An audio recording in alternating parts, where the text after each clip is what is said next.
ព្រែកជីកប៉ាណាម៉ាកំពុងតែត្រូវណាព្រែកជីកប៉ាណាម៉ាកំពុងតែត្រូវដណ្ដើមគ្នារវាងអាមេរិកនិងចិន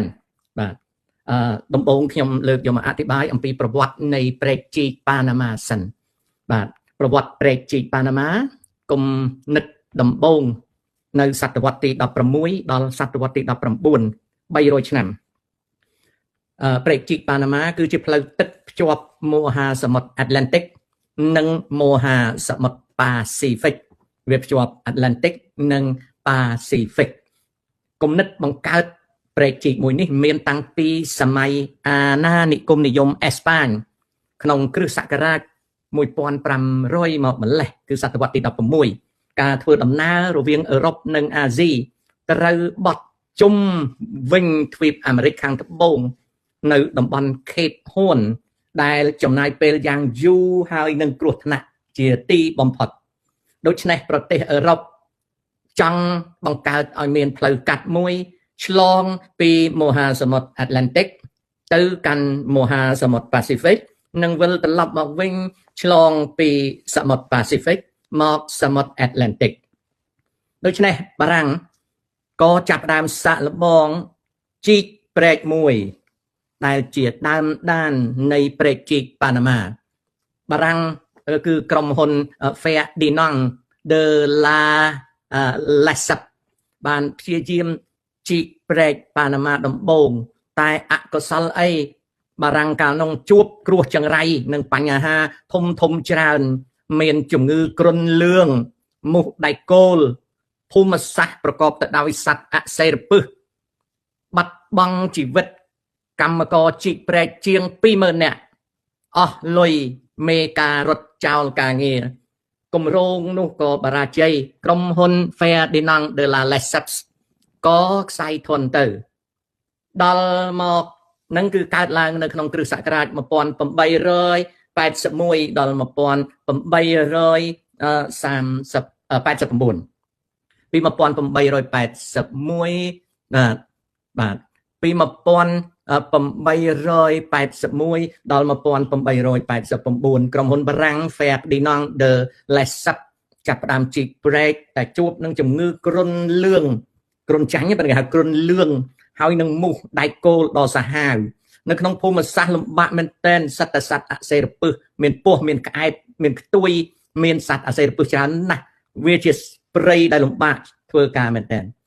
បាត់បង់ជីវិតមនុស្សដែលជាកម្មករអស់ជាង 20000 នាក់គម្រោងជីកព្រែកដោយក្រុមហ៊ុន Ferdinand de Lesseps បរាជ័យហើយក្រុមហ៊ុនក៏ខ្សែធនដល់មកឆ្នាំ1904ដល់1914រយៈពេល10ឆ្នាំសហរដ្ឋអាមេរិកយកគម្រោងជីកព្រែកនឹងធ្វើបន្តទៅទៀតគ្រប់គ្រងឲ្យប្រទេសប៉ាណាម៉ាបែកចេញពីប្រទេសកូឡុំបៀអញ្ចឹងពីដើមនៅជាមួយគ្នាអញ្ចឹងបែកប៉ាណាម៉ាចេញនៅឆ្នាំ1903ទទួលសិទ្ធិជីកព្រែកនឹងពីប៉ាណាម៉ាបើកប្រើប្រាស់បានជោគជ័យនៅថ្ងៃទី15ខែសីហាឆ្នាំ1914អត្ថប្រយោជន៍ធំនៃព្រែកជីកនេះគឺកាត់បន្ថយពេលវេលាដឹកជញ្ជូនជាង13000 គីឡូម៉ែត្រកាត់បន្ថយចម្ងាយដឹកជញ្ជូនជាង13000 គីឡូម៉ែត្រក៏คล้ายទៅជាផ្លូវដឹកជញ្ជូនដ៏សំខាន់បំផុតនៅក្នុងពិភពលោកហៅថា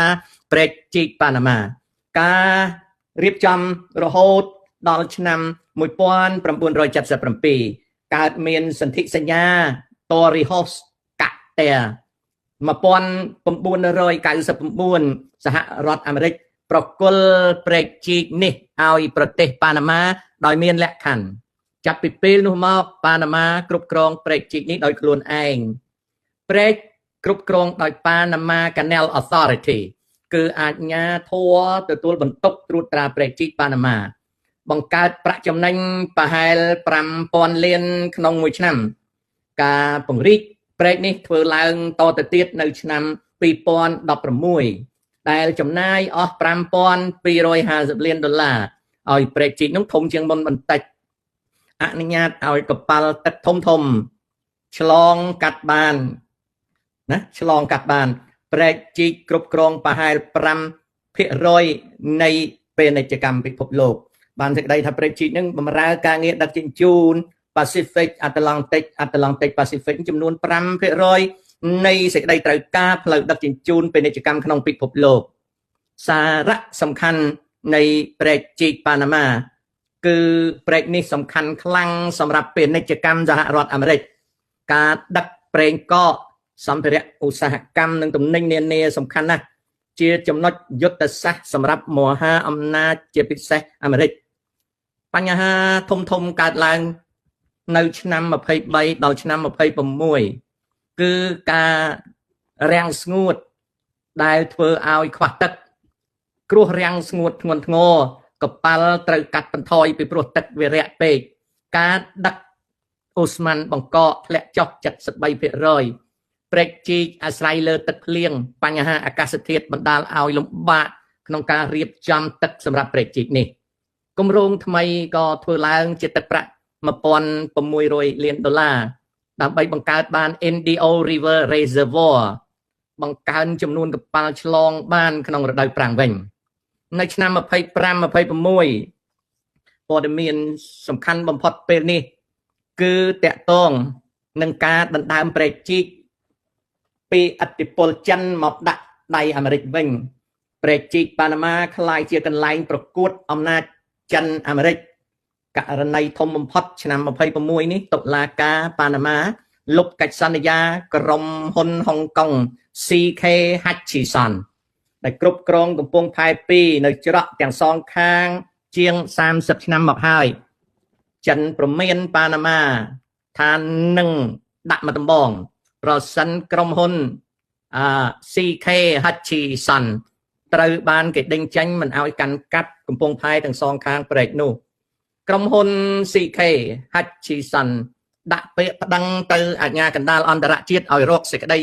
យុត្តិធម៌ឲ្យគេករណីនេះជាផ្នែកនៃការប្រកួតអំណាចសេដ្ឋកិច្ចរបស់ចិននិងអាមេរិកកំពុងតែខំប្រឹងអូសទាញយកប្រេកជីកប៉ាណាម៉ាមកដាក់ក្នុងការគ្រប់គ្រងរបស់ប៉ាណាម៉ាអាមេរិកតែចិនមិនព្រមដូច្នេះហើយគឺមានការតវ៉ាគ្នាបន្តនៅឆ្នាំ2026នេះអាកាសធាតុកំពុងតែគម្រាមកំហែងដល់ប្រេកជីកនេះការរាំងស្ងួតនៅតែបន្តភូមិសាស្ត្រនយោបាយក៏ក្តៅខ្លាំងខ្លះក្នុងការប្រកួតប្រជែងរវាងអាមេរិកនិងចិនការគ្រប់គ្រងកំពង់ផែនិងឥទ្ធិពលផែនការកវ៉ាត់ផ្លូវរបស់ចិនការប្រកួតផ្លូវដឹកទំនិញថ្មីដូចជាការចង់បើកផ្លូវថ្មីនៅតំបន់អាកតិចនៅខាងជើងហើយនឹងការបង្កើតកូរីដ័រផ្លូវដែកកាត់ប្រទេសមិចស៊ីកូក៏កំពុងតែត្រូវគិតមានអ្នកវិភាគមួយចំនួននិយាយថាប្រេកជីកប៉ាណាម៉ាកំពុងតែឈានចូលដល់យុគសម័យថ្មីសង្ខេបបែបខ្លីប្រេកជីកប៉ាណាម៉ាបើកឲ្យប្រើប្រាស់ឆ្នាំ1914ដោយអាមេរិកគ្រប់គ្រងឆ្នាំ1999ដោយប៉ាណាម៉ាគ្រប់គ្រងផ្លូវនេះបម្រើសេចក្តីត្រូវការដឹកជញ្ជូននៅក្នុងពិភពលោកស្មើនឹង 5% នៃចរាចរណ៍ពាណិជ្ជកម្មអន្តរជាតិបញ្ហាកំពុងប្រឈមគឺការទាញព្រ័ត្រ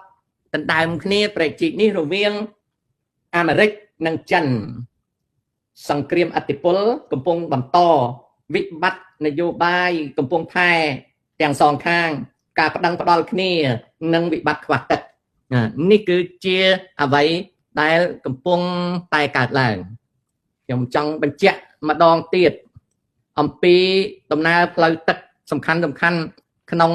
ពិភពលោកដំណើរផ្លូវទឹកសំខាន់នៅក្នុងពិភពលោកគឺជាផ្លូវទឹកដែលមិនអាចគេចវេះបាន